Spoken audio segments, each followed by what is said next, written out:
اهلا بيكم في قناة كيو افلام. وبيبدأ احداث فيلمنا بطلب المحقق ميسون دانفير دعم من الشرطة للقبض على افراد العصابة فيكتور وجريفين ومطاردتهم داخل مصانع لينش. وبعد مطاردة عنيفة بينهم وتبادل النار بيتصاب المحقق جينر بطلقة في كتفه، لكن بيقدر ينقذه صديقه ميسون وبيشتبك مع فيكتور وبيحاول انه يقتله، لكن بتوصل الشرطة وبتعتقل فيكتور. وبيتصل ميسون بمراته، وقبل ما بيمشي فيكتور قال له انهم هيتقابلوا تاني ومش هيسيبه. بعدها بيرجع ميسون لبيته، لكن مراته بتبقى حزينة علشان بقالهم فترة متجوزين ومش حامل، وبيحاول ميسون انه يخفف عنها وهيستمروا مع الدكتور ويحاولوا تاني ومفيش حاجة مستحيلة. بعدها بفترة بيروح مدير الشرطة لمكتب ميسون وبيعرفوا ان الشاهد الرئيسي في قضية فيكتور وجريفين اخوه اختفى ومن المتوقع تم قتله، وبيعرفوا ان كده مفيش ادلة ولا شاهد، وبكده القضية سقطت وتم الافراج عنهم. بيتعصب ميسون وبيكون متضايق جدا وبيخرج يتصل بمراته، لكن بيتفاجئ ان فيكتور هو اللي بيرد عليه وبيعرفه ان هو كده في بيته وجاي علشان ينتقم منه ويقتل مراته. وبياخد ميسون عربيته علشان يلحق يوصل لها، وبيتصل بصديقه جينر وبيعرفه ان فيكتور راح بيته علشان ينتقم منه وطلب منه يساعده علشان ينقذ مراته. في نفس الوقت فيكتور قبل ما يقتلها طلبت منه يسيبها علشان حامل، لكن مش بيهتم لكلامها وبيقتلها. وقتها بيوصل المحقق جينر وبيطلب منه يسلم نفسه، وبيكون مصدوم من اللي حصل في مراته وبيرفع المسدس على فيكتور وهيقتله، لكن بيطلب منه صديقه جينر ما يورطش نفسه وهياخد حقه بالقانون.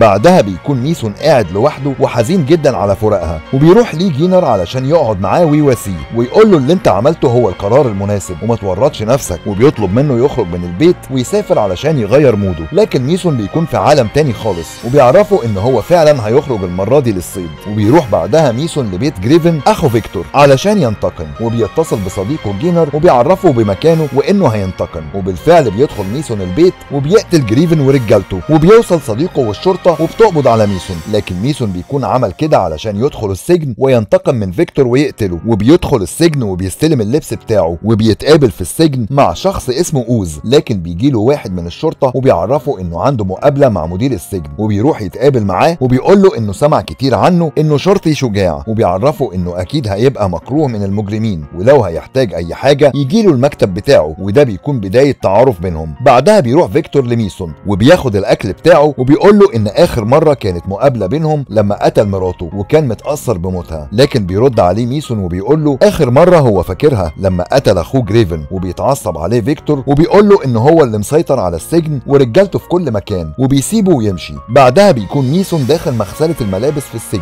وبيهجم عليه بعض المساجين وبيتعارك معاهم ميسون، لكن بيقدروا يضربوه وبيحاول واحد منهم يقتله، لكن بيوصل وقتها القائد ويلسون وبيقدر ينقذه وبيطلب ليه الفريق الطبي. واول ما بيفوق ويستعيد وعيه بيلاقي صديقه جينر جاي يشوفه ويطمن عليه، وبيحاول انه ينصحه يبعد عن المشاكل وان اللي بيعمله مش هيرجع مراته ليه تاني. بعدها بيشوف ميسون القائد ويلسون ويبدا يتكلم معاه ويجمع معلومات عن فيكتور ورجالته، وعرف منه انه المسؤول عن المخدرات وبيعرف يدخلها للسجن، واي شيء هم محتاجينه هو شخص اسمه دريكسل. وعرف منه ان في شخص كمان داخل السجن اسمه بوكر، وبيكون عنده عصابه بره بتقدر تقتل اي حد باوامر من فيكتور. لكن بيعرف ميسون من القائد ويلسون ان المسؤول عن كل اللي بيحصل هو شخص تاني وده بيكون الزعيم بتاع فيكتور. وبتنتهي المقابله وبيعرفوا ميسون انهم هيتقابلوا تاني، وبيشوف مدير السجن وهو بيرحب بيه وبيرجعه تاني بعد الاصابه، وبيوعده انه هيجيب له حقه من المساجين اللي ضربوه. وبيرجع ميسون للزنزانه بتاعته وبيفكر في كلام ويلسون وبيشك في مدير السجن هو اللي ورا كل اللي بيحصل. بعدها بيروح جينر زياره لميلسون وبيكلمه ميلسون وبيطلب منه يعرفه الاشخاص اللي خرجت من السجن قريب، وبيعرفه ان ويلسون صديقهم بيخدم داخل السجن وقال له كلام غريب عن فيكتور، وشاكك في سنايدر مدير السجن هو اللي بيحرك فيكتور. وفي نفس الوقت بيسمعهم واحد من الشرطه وبيروح يعرف سنايدر، وبيفتكر ميسون المساجين اللي ضربته فبياخد قلم وبيكسره علشان يستخدمه كسلاح، وبدا ينتقم منهم وبيقتلهم واحد ورا التاني. والمساجين بدات تتكلم عن ميسون وهو اللي بيقتل فيهم، وبيروح واحد من اللي ضربوا ميسون وبيعرف فيكتور بان اصحابه اتقتلوا والدور عليه، لكن بيطمنه فيكتور وقال له انه هيحميه. وبيتقابل فيكتور مع دريكسل وبيطلب منه يروح يضرب ميسون ويوصل له رساله علشان يبعد عنهم. وبيروح دريكسل لزنزانه ميسون وبدا يتعارك معاه وبيحاول يقتله ميسون، لكن بيضربه على راسه واحد من الشرطه وبياخده لسبايدر مدير السجن وبيتناقش مع سبايدر وبيعرفه انه تسبب في خسائر ليه ومشاكل داخل السجن، وبيحاول يعرض عليه اتفاق بينهم، لكن بيرفض ميسون وبيأمر سبايدر بحبسه في السجن الانفرادي. وبيستغل ميسون السجن الانفرادي في التدريب علشان يرجع يكمل انتقامه. وبعد ما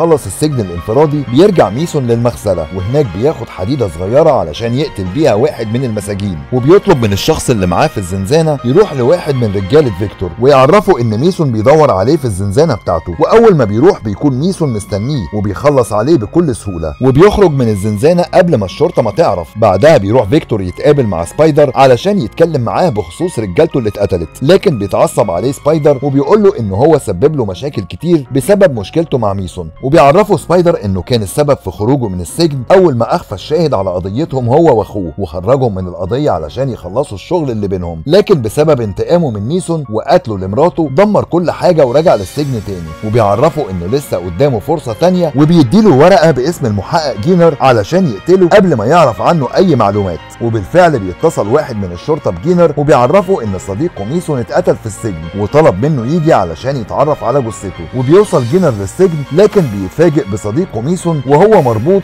ورجاله فيكتور موجوده، وبيفضلوا يضربوا في جينر لحد ما يموت. بعدها بيروح بوكر وواحد من المساجين لفيكتور وبيعرفوه انهم قلقانين من اللي بيحصل، والموضوع اخد شكل تاني، وشاكينه ان سبايدر بيساعد ميسون يتخلص منهم واحد ورا التاني. وكمان سمعوا من المساجين ان ميسون هو اللي هيسيطر على السجن ويمسكوا مكان فيكتور بالاتفاق مع سنايدر. بعدها بيكون ميسون داخل الزنزانه وبيطلب من الحرس يروح يقابل سبايدر، وبيروح ميسون المكتب لسبايدر وبيطلب منه يعرفه كل حاجه عن الاتفاق اللي المفروض يتم بينهم. وبدا يتكلم مع سبايدر ويعرفه ان في بعض الاحيان اللوائح والقوانين داخل السجن مش بتقدر تسيطر على المجرمين، والمطلوب منه يتخلص من اللي يعارض كلام سبايدر، وكمان يقتل الاشخاص اللي مش بتنفذ ليه شغله. وبيعرفه ان اختاره هو علشان عنده خطط ومهارات الشرطه والقتال العنيف، وبيوافق ميسون، لكن بيعرف سبايدر بشرط يسلمه بوكر علشان ينتقم منه. وبالفعل بيروح واحد من الشرطه لبوكر وبيعرفه ان سبايدر عايز يتكلم معاه، وبيروح معاه بوكر وبيتفاجئ بميسون وهو بيديله حقنه في رقبته وبيقطع شرايين ايده علشان يموت